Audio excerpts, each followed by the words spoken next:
It all started with a very simple idea. Tell the stories of how successful middle market CEOs made it to the corner office. I'm Brant Handley, founder and managing director of Resource Options International, or ROI. We're the USA's premier executive search firm focused exclusively on empowering middle market companies to attract, hire, and retain A players while transforming top executives' careers and lives. ROI's Into the Corner office is dedicated to discovering how middle market CEOs advance their career, and we're making these remarkable and sometimes quite unbelievable stories available to you for the very first time. Listen and learn about the challenges they've overcome, the interesting people they've met along the way, and the lessons learned that steered these executives' unique journey into a middle market corner office of their own. I know you enjoy these CEO stories as much as I've enjoyed recording them. So thank you for listening today. And if you like what you've heard, rate us on iTunes or wherever you get your podcasts. I'm looking forward to you joining me on the next great middle market CEO adventure into the corner office.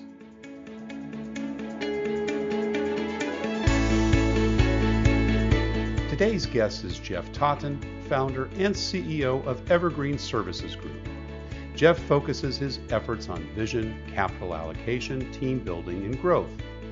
Prior to founding Evergreen, Jeff was a vice president at Alpine Investors, where he led investments in business services companies and was a board member of Risk Management Strategies, MidAmerica, YouCaring and Constructive Media.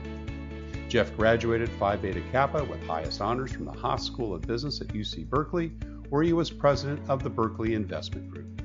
Jeff Totten, welcome into the corner office. Thanks for having me, Brant. Great to have you here today. And I'm assuming you're sitting somewhere in sunny and warm California today. Did we catch you there, or are you off on the road again? Travel seems to be back, but yeah, you catch me today in California, and it's mostly sunny. Mostly sunny. Well, it's been pretty warm lately. We're recording this in early September, and California's been going through a pretty bad heat wave. Has the same been up where you are, or are things starting to cool down a little bit? Yeah, I'm out in the East Bay, and it can get up north of 100 degrees, but today is a beautiful 70 degrees, so we'll have to enjoy it. Gotta love it. That's fantastic. Well, Jeff, we always kind of kick these off at the beginning, and that means the beginning of your journey. And tell us a little bit about your early years, mom and dad, brothers and sisters, what part of the country you grew up in. Yeah, I grew up not too far from where I'm recording this today, at kind of 25 miles east of San Francisco in Walnut Creek. Nice. I had two older sisters, and they had much bigger personalities than I did, and I do. I was shy and kept to myself. And my mom, she was a attorney for travelers. She was very risk averse, but was really the driving force behind my education, my sister's education. And the thing that I would point out about her is if I got a B on a test, she would always make me go to tutoring. Wow. And I hated going to tutoring, so I did whatever. Yes, I did whatever it took. Stayed as hard as I could to get A's, so I could avoid going to tutoring. And my dad, I think, is where I got my entrepreneurial streak from. Yeah. He ran a gunite company, which is effectively like a spray-on concrete. You use it for pools and tunnels. Right. And he had a really strong work ethic, but made time for us. He would coach the soccer team and show us around all weekend to sports games. And he was at the time, and to this day, always my role model. So always looked up to him as my giant within business. And older sisters, quite a bit older, or were you all very close in age? We were pretty spread out. So my oldest sister's 10 years older than me, and my middle sister is 6 years older than me. So we were always at different phases in life, and I could kind of look forward to my future through them. I have a similar kind of thing. I have a 10-year-old older brother and a 7-year-old older brother. So, kind of we when we were 10 years old, everyone was out of the house, right? Kind of had the rule to the roost there. Did your life change a little bit when your sisters moved on, or would they continue to be involved in your life as you went through grade school and junior high? Yeah, my oldest sister was at Berkeley, where I ended up going to undergrad, so she wasn't too far away. Like me, she didn't come home too often, but it was fun for me to go see the campus and see her life kind of 10 years ahead of me. And my middle sister, we overlapped a little bit. We went to a K through 8 school, so we overlapped a bit, but we're in different, pretty separated in terms of which classes that we were in. And what's been cool is that everyone actually now lives out here in the East Bay. Nice. So I see them every Tuesday. We do Taco Tuesday as a family, a broader Nice. family, and so I get to spend a lot of time with them today. Yeah, that's great. And we're recording on a Tuesday. I love it. And what about other, influencers? Were there teachers or coaches, anybody other than mom and dad that, left you with some inspirational things as you're growing up? Your sisters as well, I'm sure, obviously, Berkeley being one of them. Definitely my dad. I'd say other big influence in my life. I had a very close friend who I actually went from kindergarten through college with, and he influenced me in a little bit of a different way than you might expect. I was very shy and Hmm. introverted. He was very Right. outgoing and a bit precocious, and so I think he did a good job of pushing me out of my comfort zone Bringing and out a bit. Yeah. yeah, Yeah. learning how to take risks, and has been an influence in my life to this day. Yeah. You're still in touch with him? Yeah, we are. Yeah, cool. What about schoolwork? We know you didn't get too many B's, the whole point of pain avoidance, but pretty good student all the way through junior high and high school. I was a good student. I referenced that my mom would take me to tutoring if I didn't get Right. an A, and so that was a big motivator for me. I felt like it was a non-negotiable that I had to study hard and get good grades. But my interests were definitely more outside the classroom. I Yeah, was on the lacrosse team. I was cool. very into photography, and so I felt like I had to go get my homework done so that I could go do the things Right, that I right. enjoyed. Entrepreneur with a gun, my business. Did you have some entrepreneurial things that you did when you grew up? Or is there, the paper route or other things that you engaged with for some extra spending money? I was really interested in photography and Yeah, also entrepreneurship. So I decided to start a photography company cool. when I was in high school. So I would go to sports games. I also like sports, so it was kind of the intersection of everything that I enjoyed. And Yeah, I'd go take pictures of all the athletes on the field, and then go into the stands. And I'd printed out business cards with my website on nice. it, and I'd hand it out to all the different parents at the game, and then Right, right. they could buy digital downloads or prints of their. You put proofs up or whatever for them to take a look at. That's cool. That's That's right. cool. Was it a nice money maker for you? Yeah, it was. As a high school student, it seemed like a good money maker. I don't think it was a future career for me, but it was definitely nice to uh, see how you could put in the effort in trying to Right. find parents as customers, and then have that turn into a small business.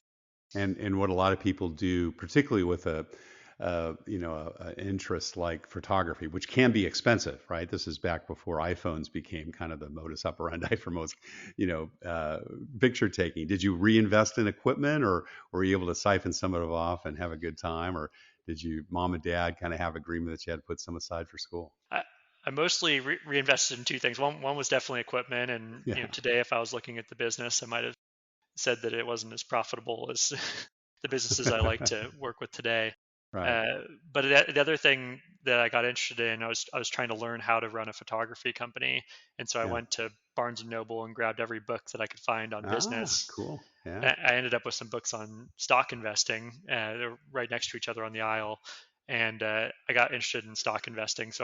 It was an interesting time with the Great Recession Sure. going on. So I started investing in stocks, and that became a passion of mine as well. And pretty much a foregone conclusion that you were going to go to Cal, or were there some other choices that you had, applied around before you actually made the decision to go there? Not really. I think I grew up. I was a big Cal fan, mostly Yeah, following the sports teams. go Uh, Bears. Go Bears! We won't get into our sports track record, but That's all right. The Ducks always beat the Bears, and I love that. I think I shared with you my son's also a Bear, and we've had a lot of fun at football games over the years, but it's usually been at the Bears' expense. that's not surprising. But I always was a fan of Berkeley, and my sister went there, and I looked up Yeah, to my sister.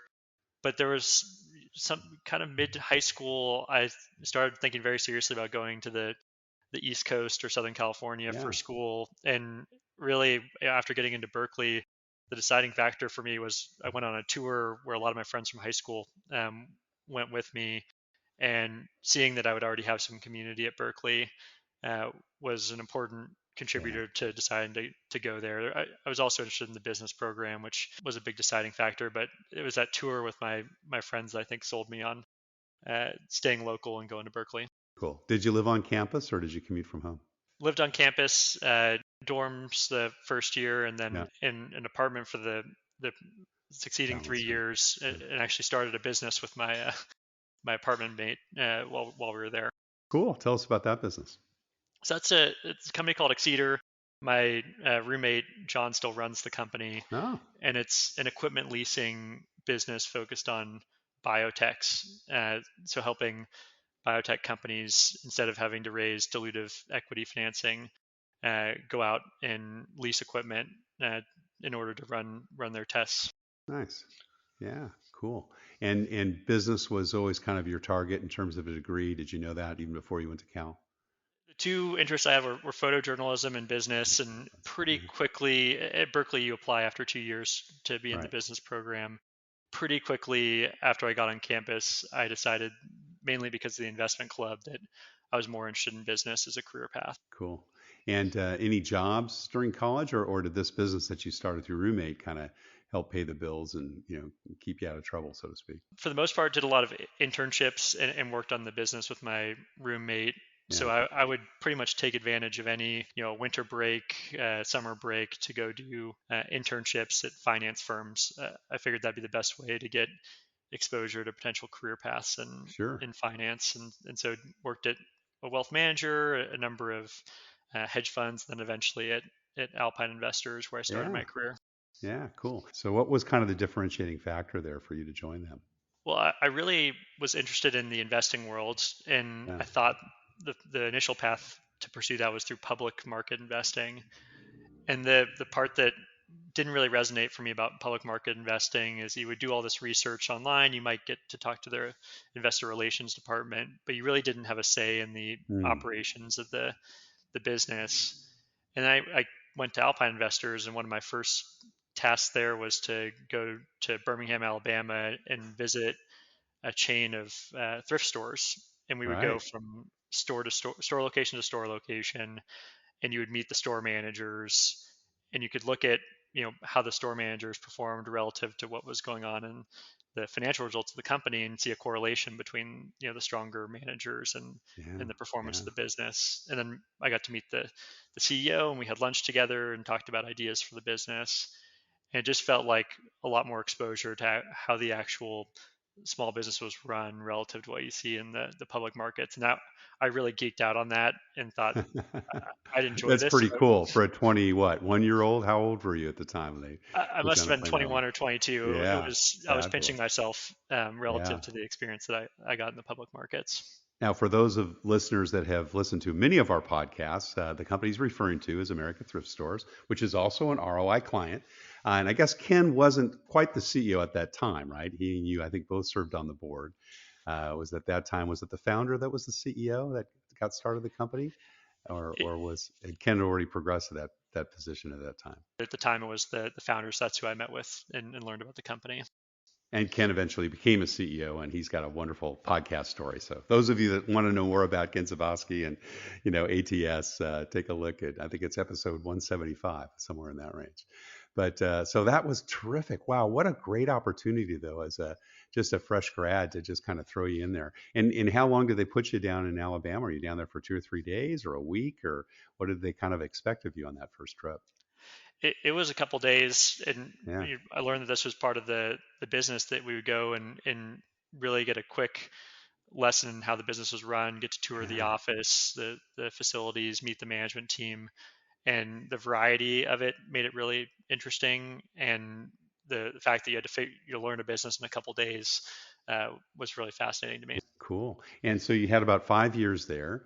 And what were some of the businesses that you got exposed to, and some of the key learnings you got in those early years? Well, as an Alpine, got exposed to businesses ranging from software businesses that were growing rapidly and developing new technology, to healthcare services companies that were helping larger companies with their health insurance plans. And Right. the common theme was businesses that have recurring revenue, businesses where we could install our own management team, which I got to learn a lot about, how to select managers and Right. the impact that a great manager can have on a business. And I got to learn a lot about a variety of different business models that Yeah. we're looking at. Cool. And did you get people responsibility, leadership responsibility at Alpine as you became an associate and then a VP? Were people reporting to you? Or was it a pretty flat organization there? When I first joined, Alpine was small. I was really the only analyst on the team, and so there's no management on day one. Right. But the company started growing fairly rapidly around the time that I joined, and quickly we hired interns and analysts who I would manage and do some of the Yeah. training for, which was a great experience to get early in my career. Right. How old were you when you first started managing people? Probably 23 or 24. Yeah. Wow. Just a couple years out of school. What were some of the challenges? Were they folks that were kind of younger than you, kind of coming in as an interns, or were they more experienced, associates that were coming on board from other firms? I think that for the most part they were starting out of undergrad, so they Yeah. were just beginning Right. their career, and there were parts about it that were hard, learning how to both be a peer and a friend to someone, but Sure. also to be able to manage them to generate results. Uh, Yeah. and there were other parts that were easy once you got the hang of them. That if you help someone be successful, they'll help make you be successful. Yeah.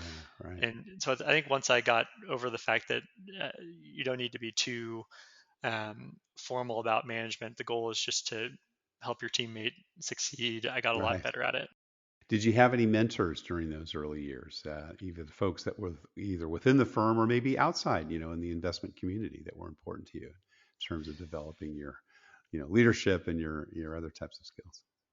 At the time that I joined, there were five partners at Alpine and maybe five non-partners. So it was Pretty a small. small Yeah. firm, and I got direct exposure to all the partners, and they all really served as important mentors to me. Dan Sanner, who is on the board of Evergreen today, he really took me under his wing. Yeah. We'd fly all around the country doing trips similar to the America's Thrift Store trip, visiting companies and deciding which ones we wanted to Awesome. pursue. Uh, And Dan was one of the founding partners of Alpine. he is, yeah. You're the guy. Yeah. Yeah. Cool. And Graham, who is the founder of Alpine, and Mark Strauch, another one of the founding partners, were two very inspirational people for me. I continue to have one-on-ones with them to Yeah. this day, and they both pushed me to think big. One of Mark's questions that he asks you in a one-on-one is, "What would you do if you were the CEO of Alpine?" And to be That's a good asking one. that of a 23-year-old, it felt. How did you answer it the first time?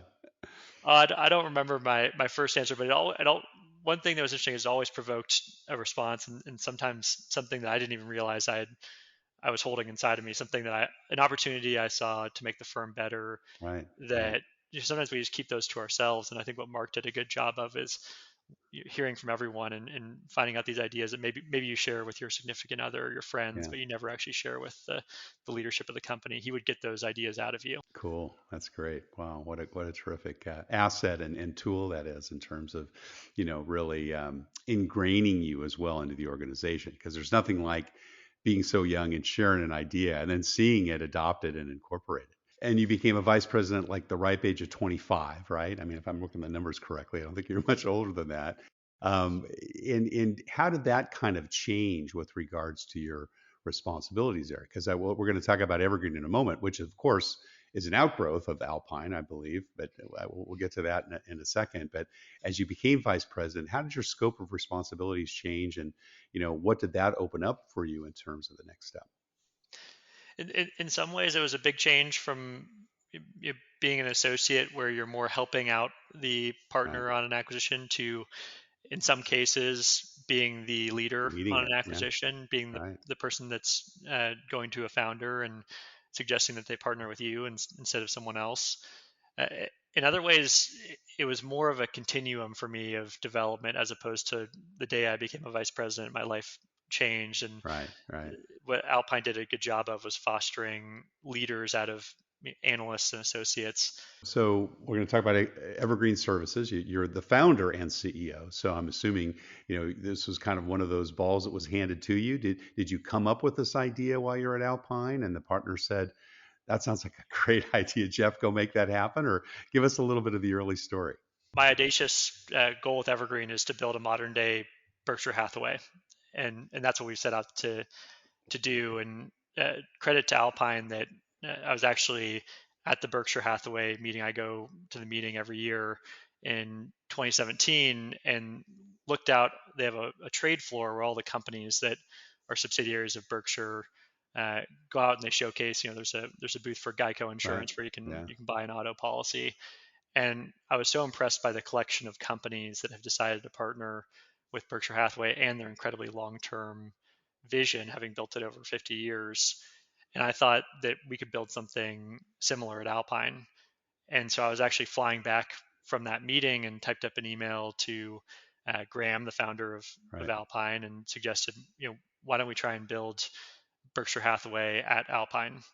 And that was the initial impetus for starting Evergreen. And to Graham's credit, he met with me for lunch the next day, and Danny Sanner, who's our board lead, met with me as well the next day, and we started putting together a thesis around, while our long-term ambition would be to build Berkshire Hathaway, for a modern Berkshire Hathaway, our near-term vision was, let's build that in one industry. And so we decided to focus in on the managed IT industry and set out to build the leader in that space. And that's what we've done over the last 5 years, is build the leader in the managed IT industry. Awesome. How many companies now are part of the Evergreen Services Group? As of the recording, 58 companies are part of Evergreen, and that number should hit 60 in the next couple months. That's awesome. Now, is Alpine also an investor in all those companies, or is Evergreen? How do you kind of divide and conquer there? Evergreen's a portfolio company of Alpine Investors, and our mandate is to go out and acquire and build in the managed IT industry. So that's what we've been doing over the last 5 years under the Alpine portfolio. Awesome, cool.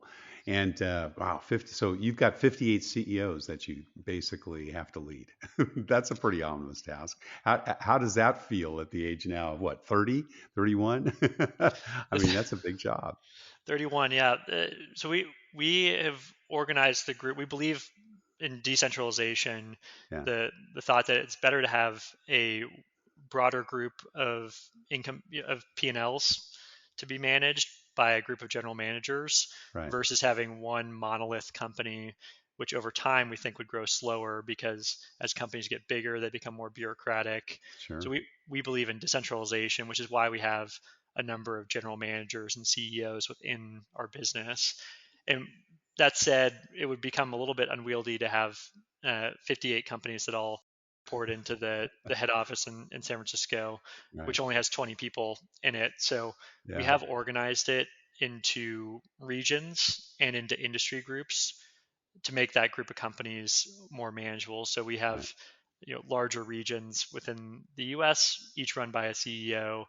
Those CEOs have a group of general managers and CEOs that report into them, and that's how we keep it more manageable. Yeah, cool. Super cool. And can you share with us kind of the approximate number of employees and relative sales? I mean, how big is the organization in total today? It can't share sales as a private company, but north of 2,500 employees across the group of companies today. Fabulous. And do you try to keep the same culture across those companies? Do you allow them kind of some flexibility in that? What's kind of the common thread that you try to weave through all 58 of those companies? That's a great question. So we believe, both in the fact that we want to acquire companies that already have a strong culture, and we don't want to ruin that culture when we bring them into the Evergreen fold. So we believe in decentralization. We believe in empowering the general managers of each business to create their own localized culture. But we have a common value creation playbook that the group of companies have stacked hands on around investing in talent, around growing these companies organically at a faster rate than they would grow if they were independent. And we have opportunities to take advantage of our collective scale.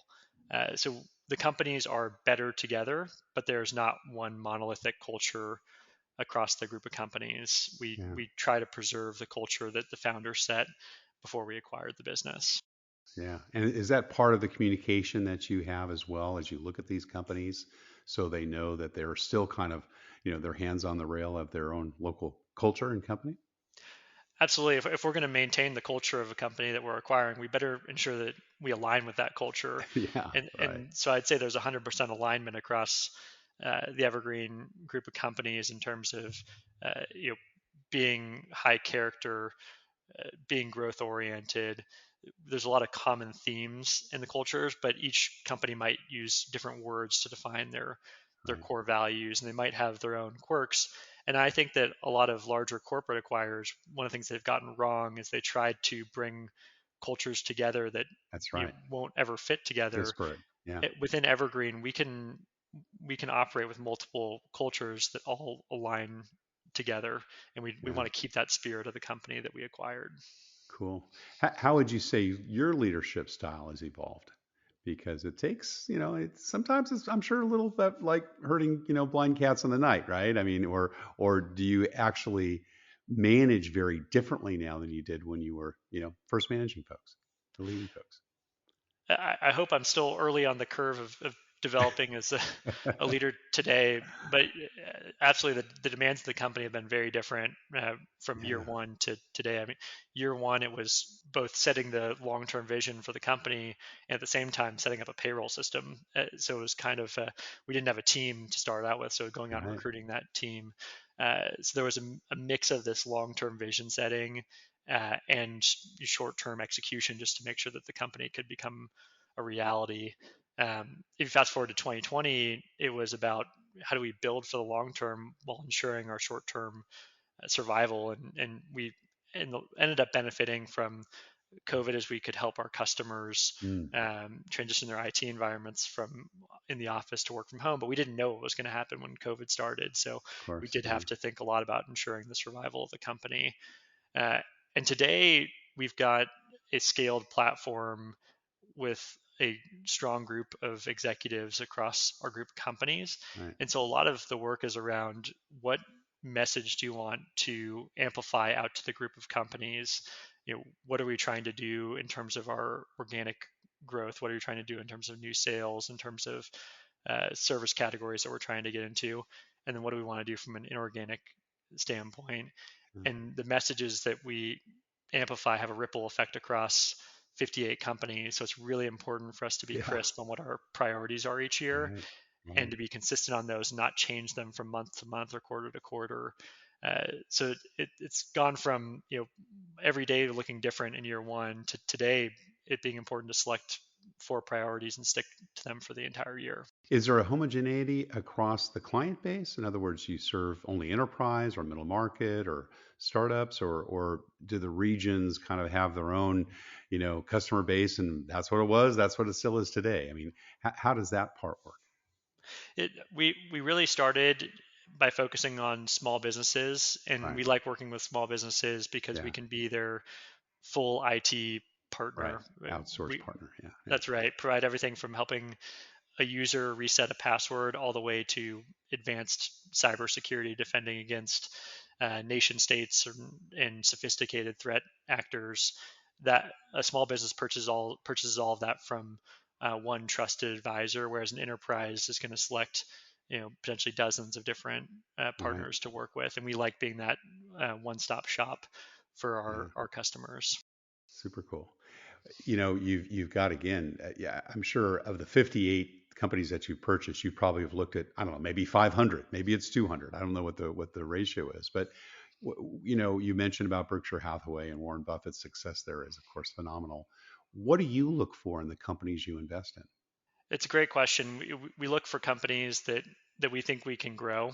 Mm, Having a long-term orientation means that we need to grow these companies over time. We look for companies that are adaptable because we want to be an owner of these businesses for decades into the yeah, future, right. and we don't think that in this world today you can predict what's going to happen 20 years from now. Mhm. So I'd rather be in businesses that are adaptable. And an example of that is, as an IT service provider, when new cybersecurity threats come about, we can train new employees on how to handle that cybersecurity and provide a new service offering around it. Versus if you think about something like a retailer where you've already got a location that it'd be hard to change what that building looks like. That business is not very adaptable. Our business is very adaptable because it's consulting services and managed services where we just need to retrain our people and provide new offerings that customers demand over time. So if technology changes, we can adapt to that. So we look for adaptability, and we look for a trustworthy counterparty and management team in the company, and that's a really important factor in our future success with acquisitions, because we'll never know as much as the person that's sitting on the other side of the table as us knows when we acquire a business, and we have to at some point trust them in order to make that investment and be confident in it. Well, Jeff, we're just about out of time, but we always ask our guests one last question, and that's, what kind of career and life advice would you give our listeners if they perhaps have, their eyes in the corner office themselves someday? I personally am more in the phase of life of seeking advice from mentors than giving advice, and I hope to keep it that way for a long time. But to address the question, I think that a lot of times we assume that all these decisions we make on a day-to-day basis when we're responding to emails or in meetings are the ones that are going to define us. But I've found that there's a handful of critical decisions in life in your career that really matter. And my experience has been that when those big decisions come up, taking the bolder path is often rewarded. So I have two stories here that I think are relevant. The first is that when I was 22 years old, I was awkward, introverted, and I was at a bar in San Francisco, and I saw a girl who I had actually had a crush on in college, but never got to talk to her. And she was at the bar with another guy, and I could have either gone about my evening and hope we crossed paths in the future, or I could have interrupted them. And I chose the bolder path. I chose to interrupt them and ask that girl if I could buy her a drink. And the short story is that girl's now my wife. And, Congratulations! I love that. I'm very glad I took the bolder path in that scenario. And then on the business front, we were just starting Evergreen, and we were looking to acquire our first business, and the business was a perfect fit for us. And we delivered an offer, and all of a sudden the founder went radio silent on us. We didn't hear anything from him.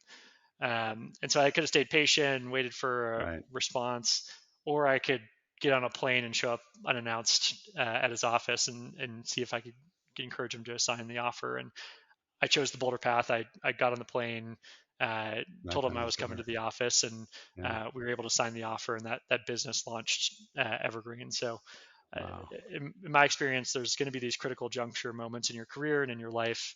And while it's out of my own character, what I recommend is taking the bolder path when those opportunities come up. Love it, Jeff. Well, listen, thank you so much, Jeff Totten, founder and CEO of Evergreen Services Group. We so much appreciate you sharing your journey into the corner office. Thanks, Brant. Appreciate it. Thank you for listening to Into the Corner Office with Brant Hanley. We hope you enjoyed hearing our guest CEO story as much as we did.